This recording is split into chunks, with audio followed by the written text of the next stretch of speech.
There has never quite been anything in the world of art and creativity that has meant more to me than the Final Fantasy series. I was privileged to essentially be born into the series, with the original Final Fantasy already being a big part of my family growing up. With the recent announcement of Final Fantasy XVI, and as a lifelong mega fan, I am ecstatic to see how the next installment shapes up. I've recently been pondering though, what are newcomers or people who have never touched a Final Fantasy game thinking? A series being 16 installments long is probably intimidating to think about. If you are that person, I want you to know that Final Fantasy is a series that has something in it for everyone. Each game has a completely different world, story, cast of characters, and identity. You really could jump in anywhere and be just fine. There is no continuing story to keep up with or anything like that.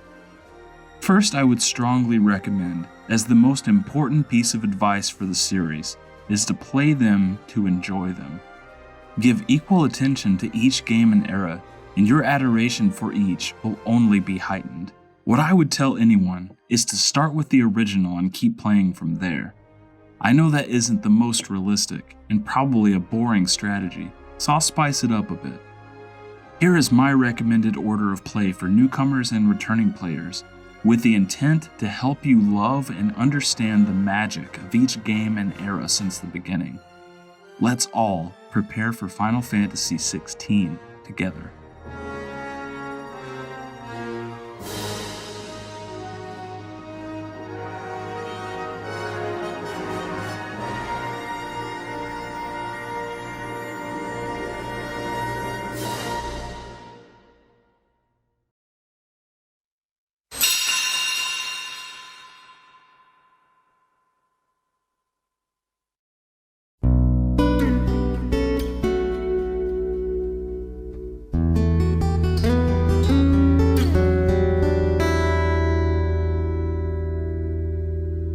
I'm sorry, but I can't recommend a first game more than the 1987 masterpiece, Final Fantasy. There is no game that emits the grandiose feeling of adventure quite like FF1. The premise is simple. The world's elements, fire, water, earth, and wind, are losing their flair as the world is shrouded in darkness. But hope is not lost. The people are encouraged by the words of the prophecy. When darkness veils the world, 4 warriors of light shall come. The player then can choose and create the warriors of light out of 6 choices of job classes: fighter, black belt, thief, red mage, white mage, and black mage. Whatever you choose will then stick for the entire game. This has made FF1 one of the most replayable and challenge-heavy entries in the series. The world is then yours to venture. The story is yours. Where you go is mostly up to you. Your imagination is what puts the polish on what makes this game so special. In classic turn-based combat and beautiful world and monster design, FF1 is a must-play. One of the first visuals you will encounter is the image of the 4 brave warriors crossing a bridge to face their destiny as the heroes of legend. The beautiful theme for the series plays, while the title appears on screen. This moment is what Final Fantasy is to me. It's much more than a game. It's much more than a game series. Many may tell you this game is antiquated, but there is something vital they're forgetting: imagination. The series creator, Hironobu Sakaguchi, when asked whether he prefers old-school 2D RPGs to new-school 3D RPGs, his answer was one that I concur with wholeheartedly. I really can't say which is better in terms of old school RPGs or new school RPGs, but when you have a rich experience with a bunch of cutscenes and whatnot, the player is going to get that rich experience with the visuals.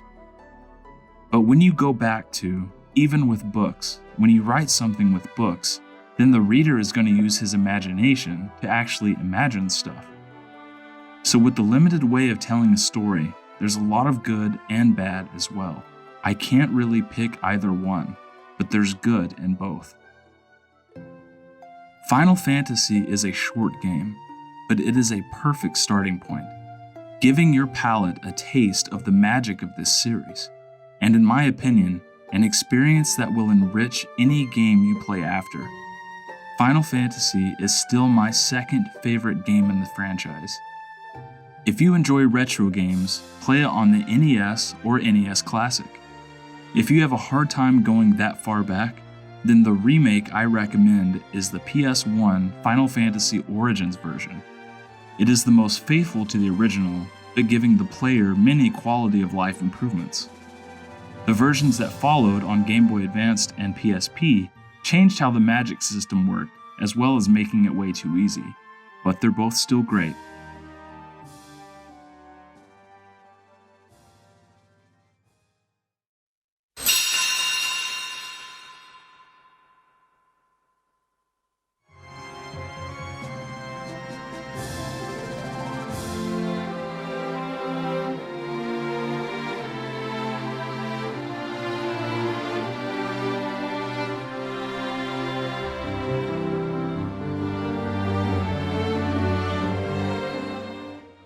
Final Fantasy XV released in 2016 for the PlayStation 4 and Xbox One, and eventually to PC. It is the story of four best friends in a coming-of-age road trip journey after their home kingdom is destroyed and overtaken by the Empire of Niflheim. There are many reasons I recommend playing this one next. Since Final Fantasy's gameplay has changed so much since its origin, I think it may be effective for you to first get the taste of the two extremes: traditional turn-based and action RPG gameplay. That way, any of the games you play in between will be comfortable to adjust to. This is the only mainline FF game that is completely action-based so far. The main reason I would recommend it next though, it was designed to be a tribute to the 2D Final Fantasy games in spirit and premise, as well as pushing the series' evolution further with having updated gameplay standards in the industry. Remember the opening text for the story of FF1? Final Fantasy XV brings this back, even with the same prophecy of when darkness fills the world, a hero of light shall come.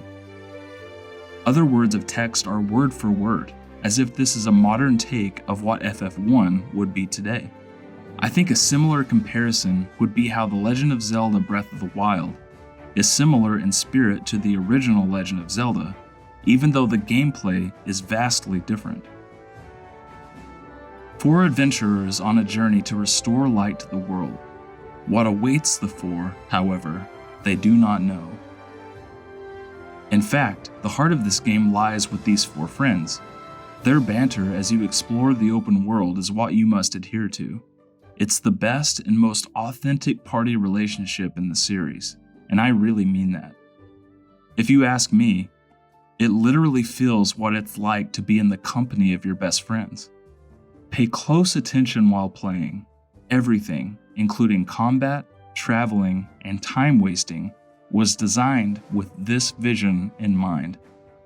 This is a game like the first, where it is most enjoyed when you just get lost in the adventure and use your imagination. The overall plot is not very complex. The drama was designed to be much more character-driven than plot-driven. FF15 brought back much-needed simplicity into the series. Don't get me wrong though, it is quite ambitious. The open world is beautiful and there is a lot to do in the game.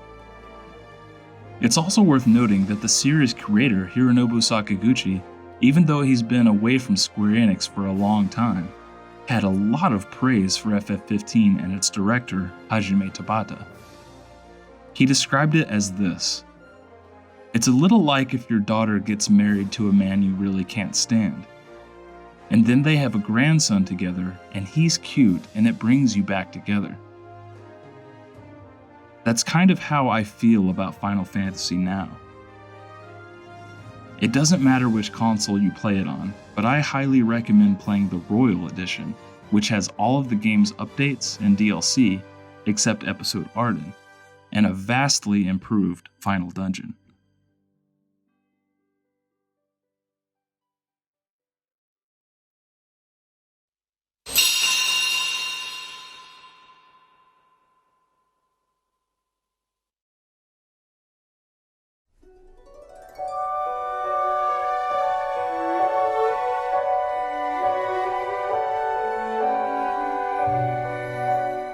Even though I said the original Final Fantasy was very important in my family, Final Fantasy IV is actually the first that I personally played to the very end. It is the story of a dark knight named Cecil, who is the commander of an air brigade called the Red Wings, who, by order of the king, are stealing the world's crystals, annihilating all who stand in their way. Cecil, feeling remorse for his actions, questions the king's orders and is swept away into a journey of prophecy and redemption.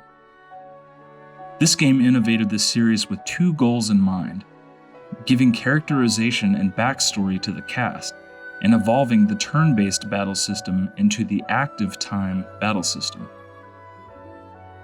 This new system at the time would still be menu-based, but would force the player to act in real time instead of being given as much time as wanted to input commands.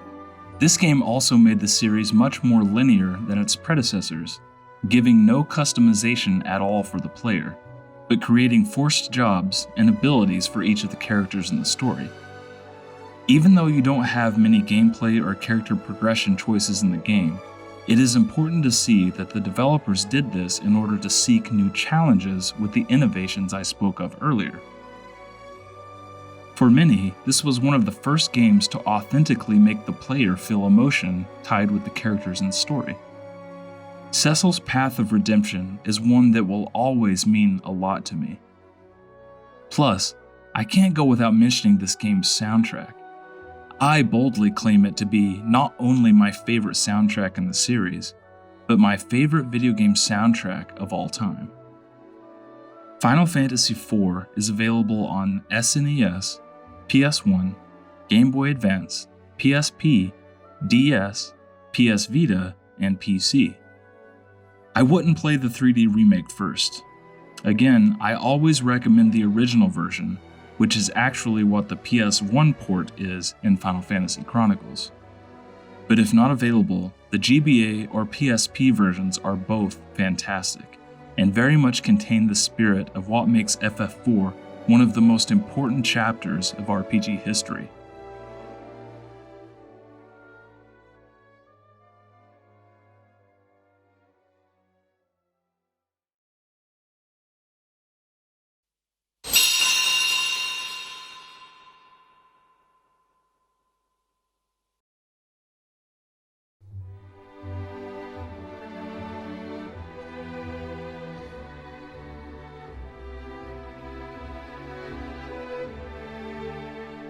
What has always drawn me to the Final Fantasy series is its creator's ambition to seek new challenges. After the immense success of the first game, it would have been so easy to replicate that formula for instant success a second time. However, Hironobu Sakaguchi's vision as a developer was to exhaust ideas with each game so that you're forced to be creative and innovate on the next one. I see Final Fantasy II as being the poster child of this philosophy. The original game is the most lighthearted adventure you will ever go on. The first quest entails immediately saving the princess. The world map theme is wondrous and motivating. Final Fantasy II is the complete opposite, giving the player a separate sense of how an adventure is defined. The story follows four friends as they are on the run after their hometown is destroyed and overtaken by the Empire. You may feel like I just gave the plot synopsis for Final Fantasy XV. That's because I did. I will repeat again. Final Fantasy XV is a tribute to the 2D Final Fantasy games. and you will see much of that DNA contained in Final Fantasy II. As you enter the world map in this one, you are treated to a theme that reminds you of the state of desolation you're in. Homeless, orphaned, and disheartened. The NES version of this theme is actually my favorite FF track in the series, fun fact. Your first quest even entails witnessing a man's death before your very eyes, in deep contrast to the heroic happy ending of the original's intro. Like the first, FF2 has traditional turn-based gameplay, but this time around, you have the first true character progression system. Instead of just relying on standard level-ups to progress your party like virtually every RPG of its time, you're able to craft your character into any kind of specialist you want.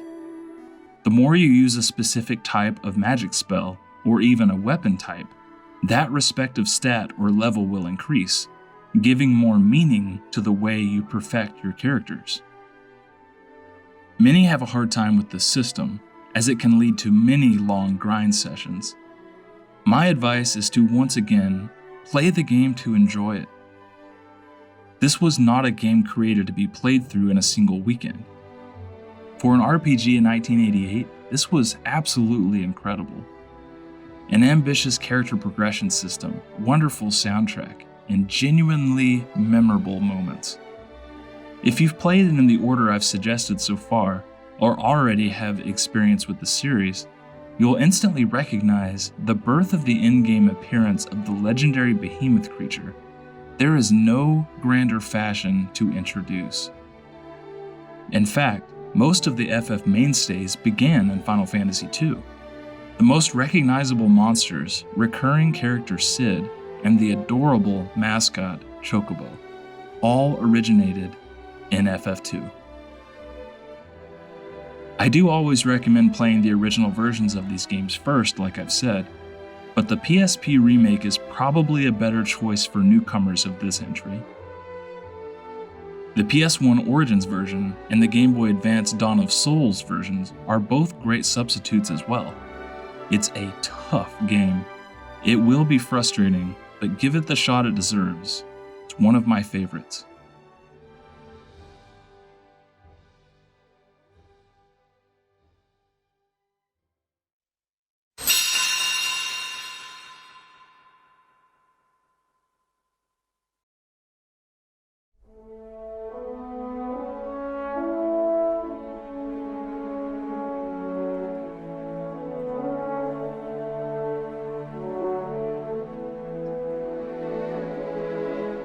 My personal favorite era of Final Fantasy contain many of the games I've recommended so far. The earliest games are the richest in pure fantasy and imagination, and most directly involve series creator Hironobu Sakaguchi. Even though that is what I prefer, my favorite game in the series is Final Fantasy VIII, one of the more realistic entries. This game follows Squall Leonhard, a reference to Leon in Final Fantasy II, a lone wolf mercenary student for Balam Garden, an organization created to combat sorceresses, witches who threaten the natural flow of space and time. Honestly, what I wish I could sell this game on ultimately would spoil it for you, but I will say this: the themes it covers are what I most often ponder about in real life. How your childhood affects the rest of your life, its remedies, and the importance of human relationships. Love is a deep theme in this game, and while many may say this is nothing more than a teenage drama, I vigorously disagree. It is a tale that becomes more and more relevant as you age, and I stand by that. The battle system follows the active time battle system introduced in Final Fantasy IV, with a bit more interactive polish. The character progression system, Junctioning, is one of my favorites in the series, giving the player endless replay value with how you customize your character's stats and specialties. Oh, and if you love card games and card collecting, FF8 is where your mind should be. You'll find that some of the most fun you'll have in the series overall is participating in the optional side quests in minigames. Final Fantasy VIII is a true treasure in this regard. I feel this game is deeply misunderstood, as typically being labeled the black sheep of the popular era. I'm going out on a whim recommending it first before the others of that era, to maybe help you understand why I love it so much more than the rest. A universal agreement within the fanbase, though, is that the soundtrack is possibly the best in the franchise. This is Nobuo Uematsu at his absolute best. I wish I could say more, but I guess that will just have to wait for my reflection video in the future. I have a lot to say. This game was originally available on PS1, but was recently remastered for PS4, Xbox One, Switch, and Steam. Any of those versions are highly recommended.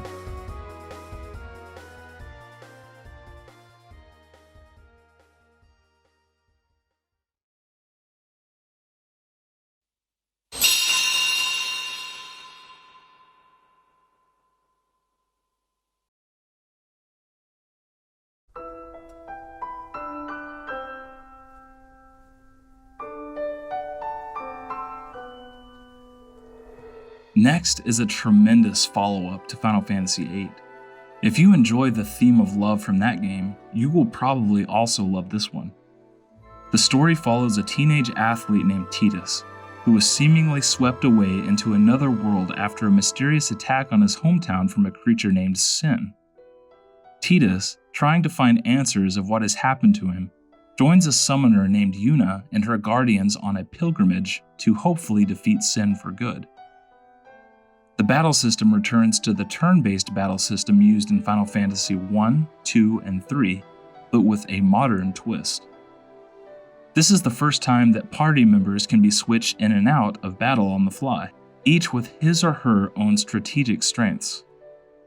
You will most likely hear praise for this game's battle system from anyone you speak to, including me.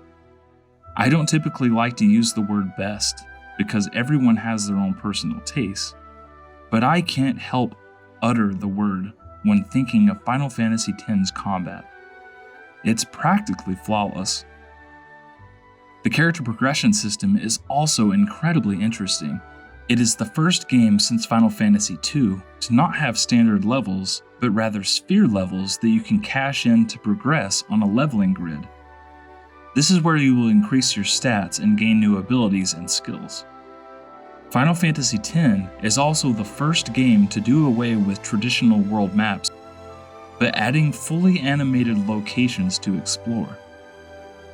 The series creator claimed, "The goal from the get-go for FF10 was to blur the borders between gameplay and story. We aimed to make the game feel really seamless, and we feel it has been done extremely well in FF10.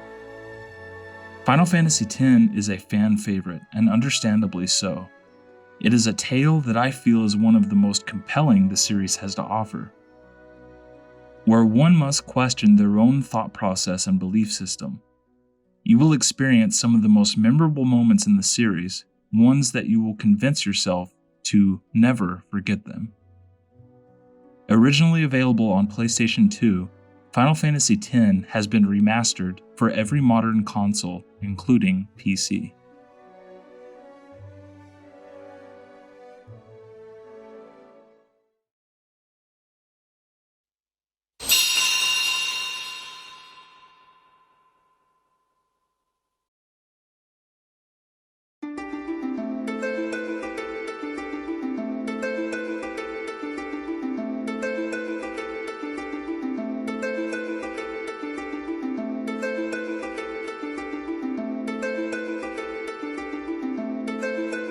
Now I want to take a step back into the classics.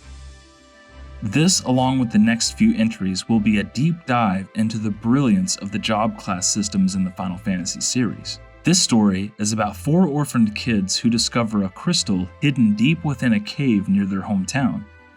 The crystal speaks of the 4 being prophesied to bring a balance between light and dark to the world that tilts to either extremes.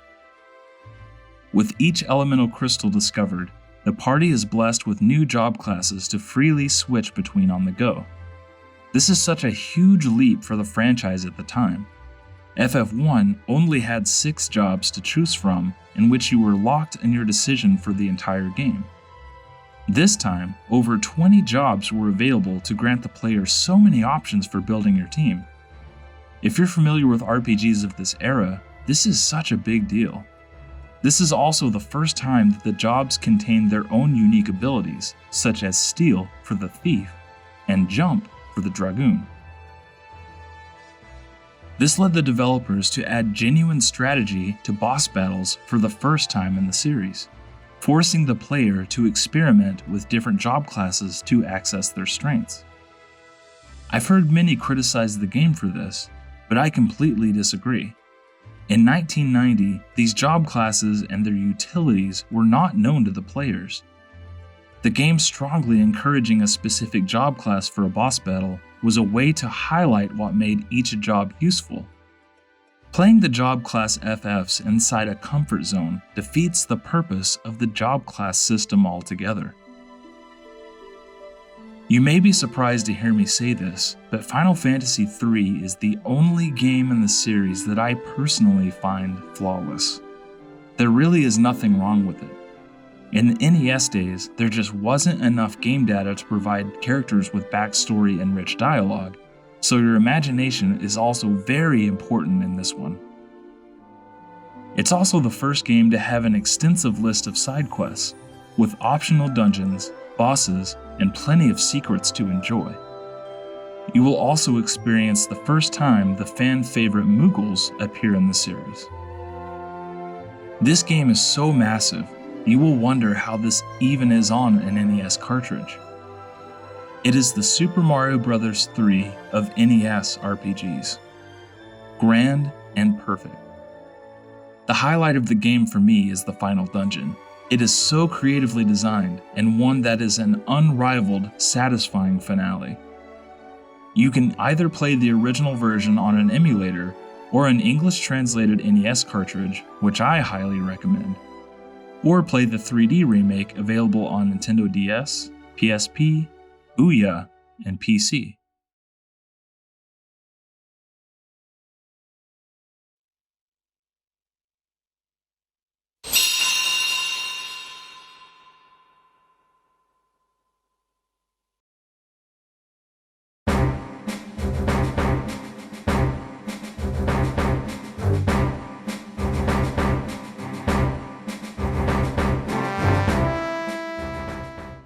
This is an easy follow-up recommendation to Final Fantasy III because it was heavily inspired by the former title.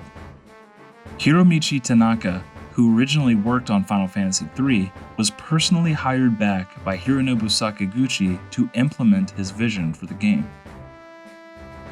According to Tanaka, Squaresoft delivered in Final Fantasy XI what they couldn't in the earlier titles due to technical limitations, thus making Final Fantasy XI the most representative Final Fantasy of all the episodes. Final Fantasy XI is an MMORPG, that decision having been made by Hironobu Sakaguchi after being impressed by EverQuest Online and believing online gaming to be the future of the industry. Shinji Hashimoto stated, "Sakaguchi was always looking for what was going to be the next big thing. He came to strongly believe that an online revolution was coming. Because of that, we set up our Play Online project, a portal for online gaming. This was the impetus behind what would become the company's first MMO, Final Fantasy XI. The story of FF11 takes place 20 years after the end of the Crystal War, in which various nations fought against the Beastmen who ravaged the world of Vana'diel. You play the part of an unnamed Warrior of Light, in which you fully create and choose its initial job class from 6 options: Warrior, Monk, Thief, Red Mage, White Mage, and Black Mage. If you remember, this is exactly the way the original Final Fantasy begins, all with the same job choices. That's a major reason I do love the MMORPGs. They are beautiful follow-ups to the original games I adore. As you progress through the story, you will uncover a surprisingly incredible narrative and addictively adventurous gameplay. You'll be able to unlock many more jobs by undertaking story quests. Of all the formats of unlocking new jobs in the job class FF games, this is easily my favorite. Anything you do in this game feels incredibly satisfying. If you don't like playing games online with other people, then don't worry. A few years back, Square created a trust magic system in which you can recruit AI teammates based on NPCs from the game.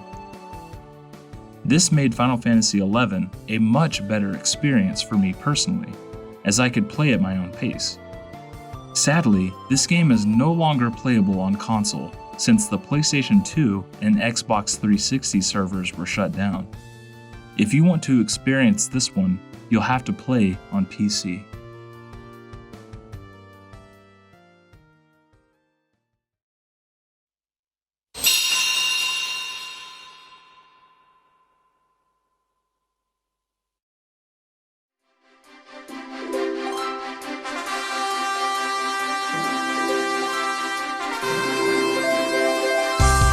While we're on a roll with the job system entries, now is the perfect time to experience the definitive job system, that being Final Fantasy V. After Final Fantasy IV was released to the market, a few key factors influenced the vision of Final Fantasy V. Many fans in Japan criticized the linearity of FF4 and felt there were not enough options for the player. This is understandable, as Final Fantasy I, II, and III are very customizable RPG experiences. FF4 focused primarily on giving more in-depth backstory to characters and implementing the active time battle system. Also, Hironobu Sakaguchi wanted to seek a new challenge this time after accomplishing their vision for FF4. Every time we made a Final Fantasy game, all of our ideas would go into it. So when it came to making the next one, we would have a completely clean slate. It's difficult to know what to do next. Thinking we will make a more exciting story is too abstract. So we look at the mechanics and what we can do to develop that side of the game. Because we had advanced the characterization so far in Final Fantasy IV, we decided to focus on mechanics for the 5th game. And I would sign myself a witness to this. Final Fantasy V is a technical masterpiece. It is easily the best gameplay of the first 9 games in my opinion. It is a similar job system to Final Fantasy III, but this time with many different jobs, some added, some taken away from the former title. You can also equip learned abilities from previous jobs to be used on further jobs you equip. For example, you could have your Black Mage use Steel if you would like. The story follows the lead protagonist, Bartz, on a journey that once again finds the world's crystals and elements in turmoil. Joined with 3 others, Bartz is chosen by the crystals to restore order to the world and stop the malevolent sorcerer Exdeath from returning. After following a drama-heavy narrative in Final Fantasy IV, 5 takes a much more silly adventure, full of laughs and wit. The lightheartedness is actually why I solemnly praise this game's monster design. In shocking contrast, the monsters in this game are terrifying and beautifully designed. This is actually my favorite work of Tetsuya Nomura, the same artist who designed some of the series' most famous characters. The relationship between FF4 and FF5 highlights an important aspect about fan perspectives. Those who are huge fans of FF4, mostly Western players, have a harder time loving FF5 and vice versa. What you look for in the series will often determine what your favorite games are. It's worth noting that Final Fantasy V remained Hironobu Sakaguchi's favorite game in the series, until another one came along. We'll get to that later. FF5 was originally released on Super Famicom, but an English-translated SNES card can be obtained. That's what I personally recommend, but you can also play this on the Final Fantasy Anthology Collection on PS1, along with the GBA port and an HD remaster for mobile and PC.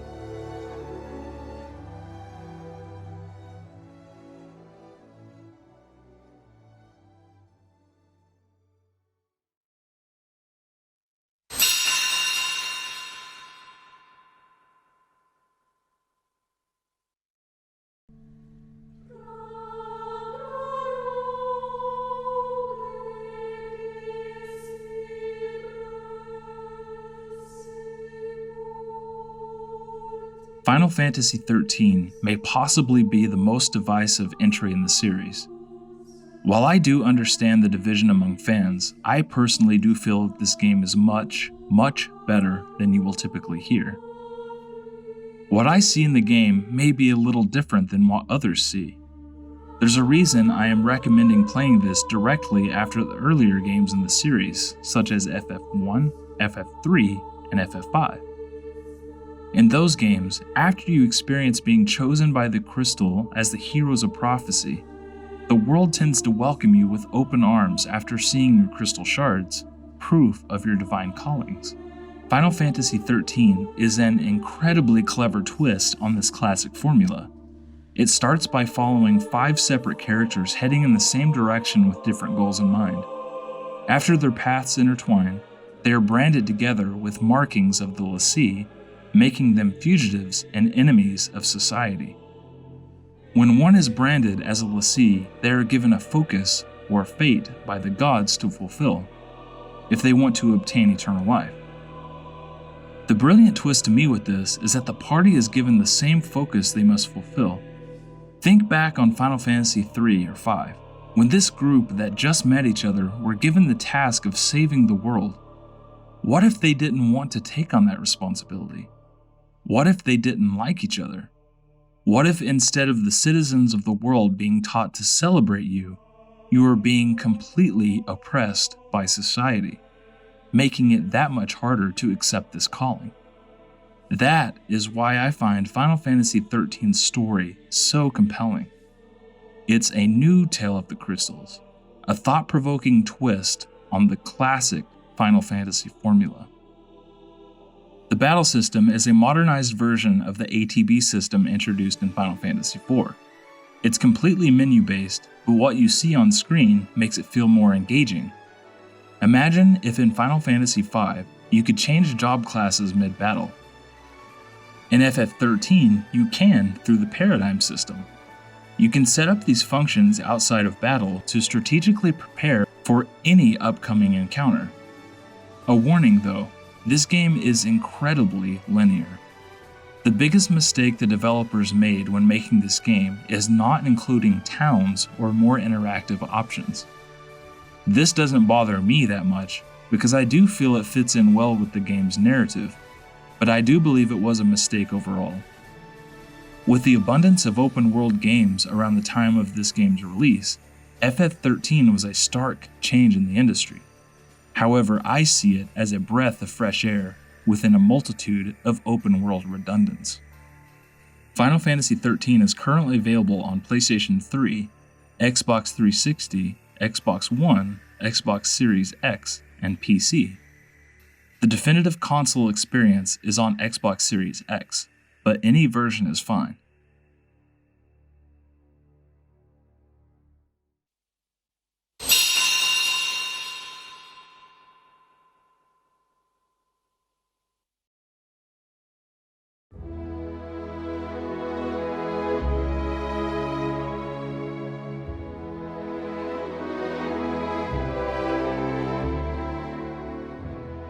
I bet you've heard of this one. Yes, it is easily the most popular game in the series. It revolutionized RPGs and invigorated the genre in the Western market. This game is incredibly important to millions of people, and rightfully so. It is not overrated. It truly is a masterpiece that deserves its recognition as one of the greatest video games ever made. This is when the series took a huge step into more realistic worlds and designs. The story follows Cloud Strife, an ex-mercenary who joins an eco-terrorist group on a job for hire to destroy Shinra Mako reactors that are sucking the life out of the planet for power and greed. But that is only the beginning of the tale.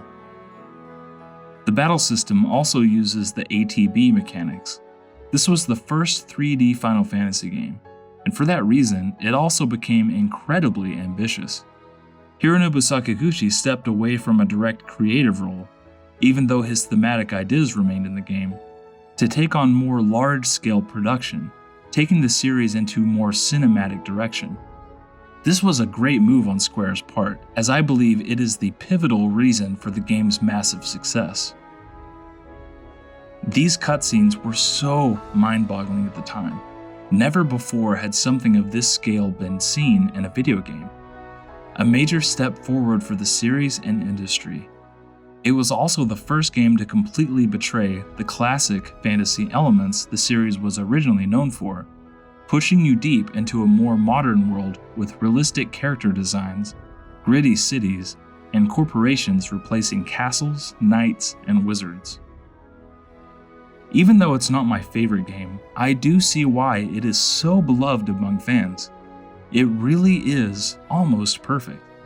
I do have some subjective gripes that most people wouldn't understand, mainly that I am still disappointed with the final dungeon of the game, but it is not a game where any flaw does much damage overall. Highly recommended.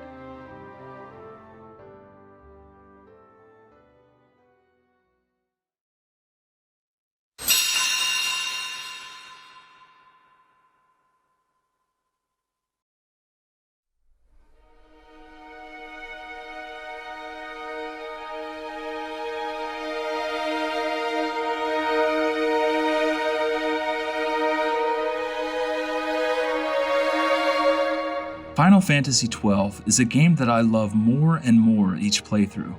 It's an experience that is unlike any other in the franchise, and I mean that with the utmost praise. It brought a more political narrative into the main series, riding off the success of Final Fantasy Tactics and Vagrant Story. Not only did it integrate this unique storytelling style, but the gameplay is a one-of-a-kind wonder, what I actually claim as subjective perfection.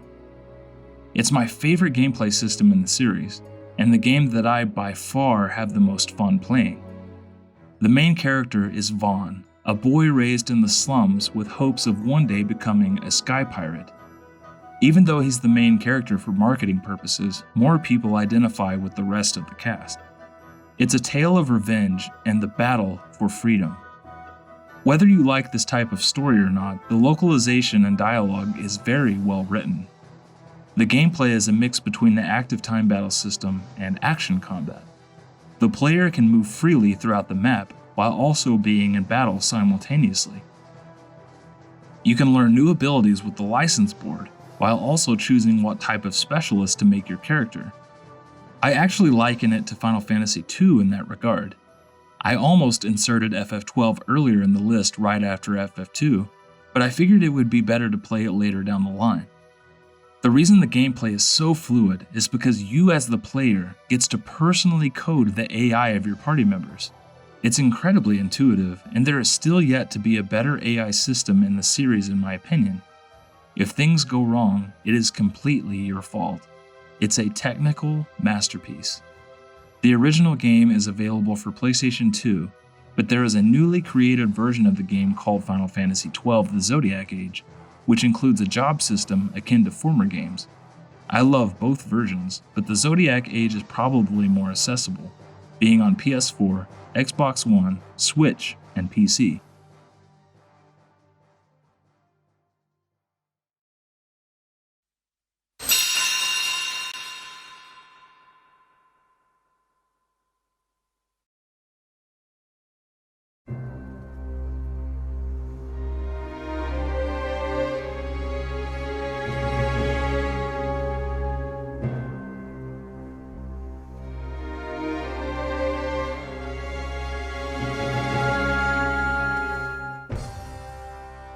Final Fantasy VI was the first Final Fantasy game in which I clearly remember anticipating its release.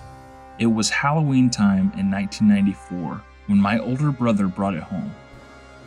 All of us gathered around the TV, decked out in our Halloween costumes, mesmerized by what we were witnessing.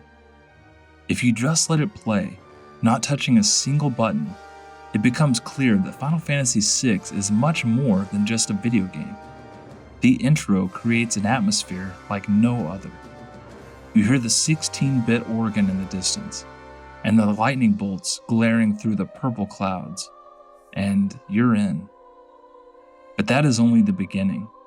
The story was designed to actually not have a solitary main character, but rather allows the player to choose which tale they prefer and assign that character that role in their minds. What I love is that almost all the characters were based off job classes contained in its predecessor, FF5.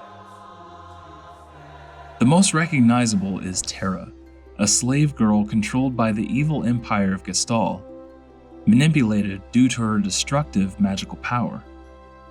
Once she discovers her mysterious connection with the Espers, magical creatures that are the summons of this title, she's taken on a journey to find answers to her mystical origin. I'm not sure what you do know about this game, but it is recognized as having one of the greatest twists ever crafted in a video game. The villain is equally as popular, having still left a substantial impact after all these years for much of the fanbase. This is another title that really does not have much wrong with it. The battle system is also the standard active time battle system, with the character progression system letting you equip Espers to learn new spells and receive permanent stat boosts at each level up.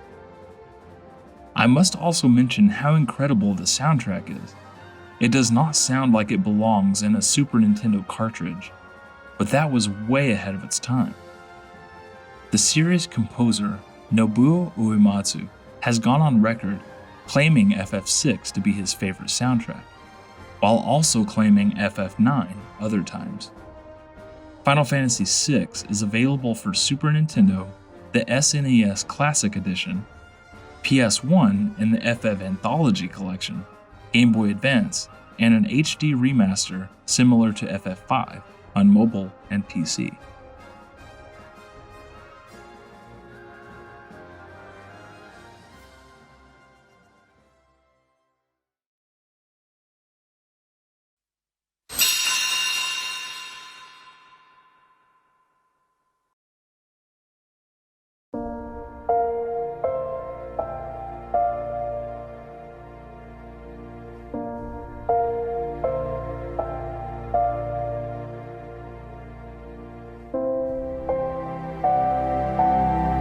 Modern Final Fantasy games have been divisive for several years now. Within all that controversy lies one entry that is mostly helmed as being one of the best in the series, and that is Final Fantasy XIV. It's the second MMORPG in the series, and while overall following the same formula as FF11, it is much more streamlined for modern MMO standards. And also like the original Final Fantasy, you create your character from scratch, choosing its initial job class. The tale begins with you as the Warrior of Light, experiencing visions of a dark menace threatening the land of Eorzea, while also being chosen by the Crystal to be the one to restore light and order. A classic beginning that never gets old. This is not the beginning of the story though. The original Final Fantasy XIV launched back in 2010 for PC, but was an immense critical failure. So bad that Square Enix issued a public apology for the game. This was a dark time for the company, but you should know by now that when there's darkness in Final Fantasy, light soon beckons. Naoki Yoshida, who had done a lot of work on Dragon Quest X, was hired to fix Final Fantasy XIV from the ground up. And he did. It went from easily being the lowest critical score the series had ever had, to becoming a critically acclaimed phenomenon. The original game and story is no longer playable, but I find the content to be incredibly interesting. Before playing this one, I would advise checking out the Encyclopedia Eorzea book, which dives deep into the lore and content from the original game. I will give Final Fantasy XIV its well-deserved praise as having some of the most interesting lore you'll find in the series. The mystery surrounding the original 14 now serves as the backstory going into what Final Fantasy XIV is now. You'll be able to experience most of this game playing solo, but the dungeons currently require playing in parties, at least until you reach much later in other expansions. The reason I recommend this game so late is that the man I referenced, Naoki Yoshida, also known as Yoshi P, is the producer for the upcoming Final Fantasy XVI, with Hiroshi Takai directing. These developers are legends of the Final Fantasy XIV universe, and it's obvious 16 is taking much reference and style from this game. I also feel that 14 is a wonderful recollection of the entire series, in style and content. By the time you reach this one, you'll notice the Final Fantasy XIV experience reminding you of all the small and subtle ways that the series is so special. And you'll get to have that feeling with your friends, the way I always imagined in my childhood. Rest assured, you're in good hands. Final Fantasy XIV is available on PC and PS4.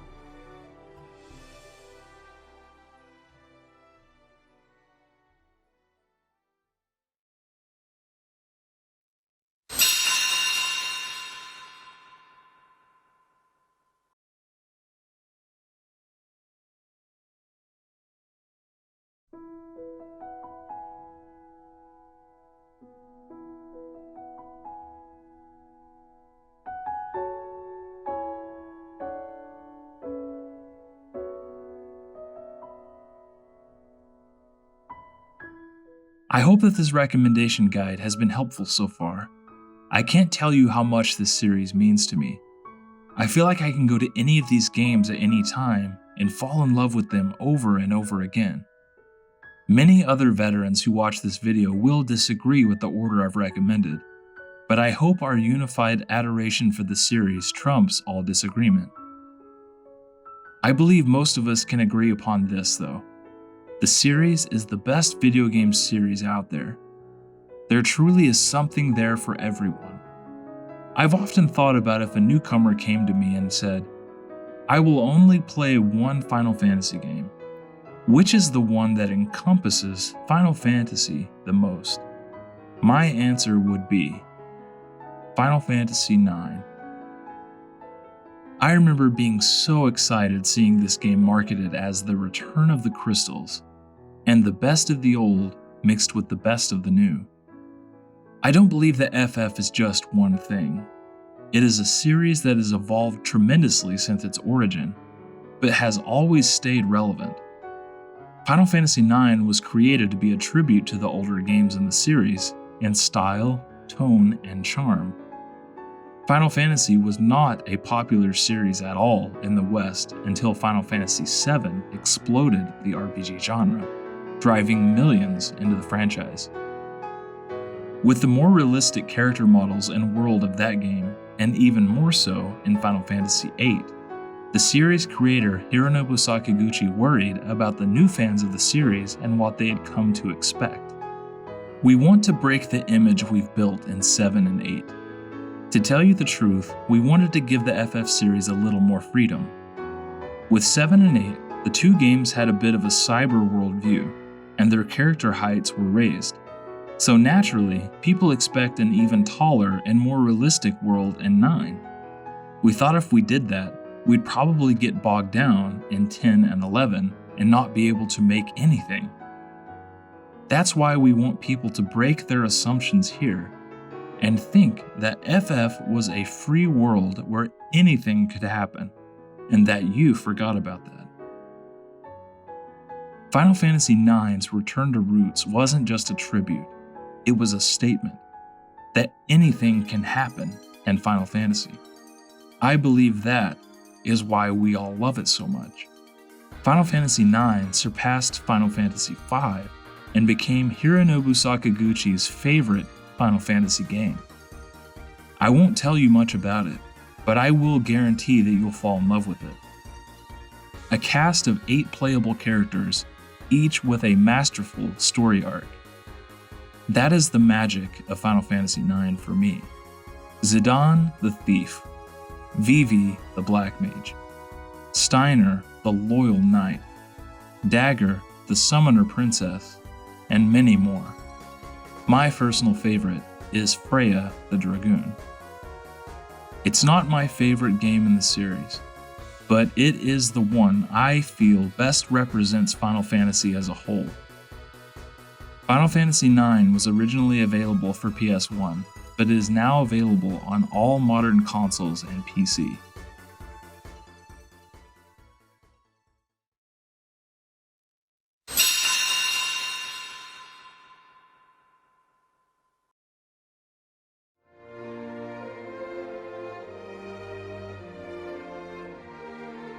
In September of 2020, Final Fantasy XVI was announced.